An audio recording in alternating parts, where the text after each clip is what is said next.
약속된 평화는 단 19일 뿐이었습니다. 이스라엘이 레바논의 중심 베이루트를 두들겼습니다.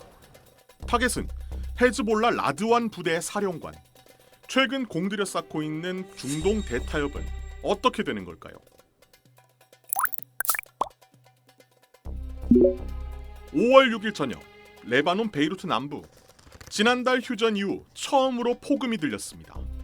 이스라엘이 헤즈볼라의 정예부대 라드완 부대의 지휘관 발루트를 목표로 공습에 나선 겁니다. 라드완 부대는 헤즈볼라가 이스라엘을 공격하는 데에 핵심 역할을 하는 부대입니다. 지난 2006년에는 이스라엘 병사 납치를 주도해 2차 레바논 전쟁이 벌어지기도 했고, 공개적인 군사 훈련 등을 통해 각종 무기를 과시하기도 하는 등 이스라엘이 가장 경계하는 헤즈볼라의 핵심 부대로 알려졌습니다. 공습 이후 네타냐후 총리는 바로 성명을 발표했습니다. 이스라엘의 손길은 어디든 닿으며 테러리스트에게 면책은 없다는 내용이었습니다. 하지만 이번 공습은 양국 사이 휴전 중에 발생한 일입니다. 이스라엘과 레바논은 미국 등의 중재하에 4월 17일부터 휴전 중인 상태인데, 산발적인 교전은 있었지만 양측의 직접적인 충돌은 없었던 상황. 이날 이스라엘이 공격했다고 밝힌 베이루트 남부는 헤즈볼라 주요 시설이 밀집한 지역입니다. 현장 영상을 살펴보면 공습 목표는 학교 인근의 고층 건물이었습니다. 외신의 보도에 따르면 발루트는 라드완 지도자들과 함께 한 아파트에서 회의를 하고 있었던 것으로 보이는데, 이스라엘군이 이 아파트를 겨냥했고 발루트 역시 사망한 것으로 추정됩니다. 레바논 보건부는 남부와 동부 전역에 걸친 이번 공습으로 최소 11명이 사망했다고 밝혔습니다.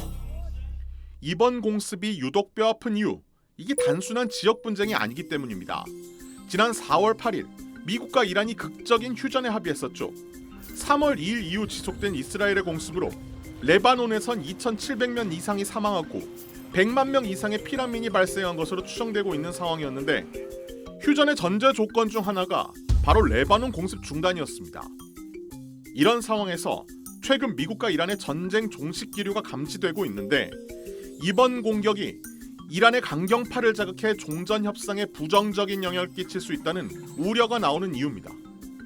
일각에선 네타냐후 총리가 미국과 이란의 종전 합의가 자신의 정치적 생명에 미칠 영향력을 우려해 이를 경계하는 것 아니냐는 분석도 나오고 있습니다.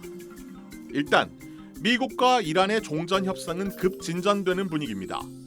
양측이 종전을 위한 양해각서 MOU 체결에 근접했다는 보도도 나왔습니다. MOU에는 이란의 핵농축 일시 중단은 물론 미국의 대이란 제재 해제와 함께 호르무즈 통행 제한과 해상 봉쇄를 점진적으로 해제하는 방안이 들어가 있는 것으로 알려지고 있습니다. 과연 이스라엘의 이번 레바논 공습이 무르익고 있는 종전 분위기에 어떤 영향을 미칠까요?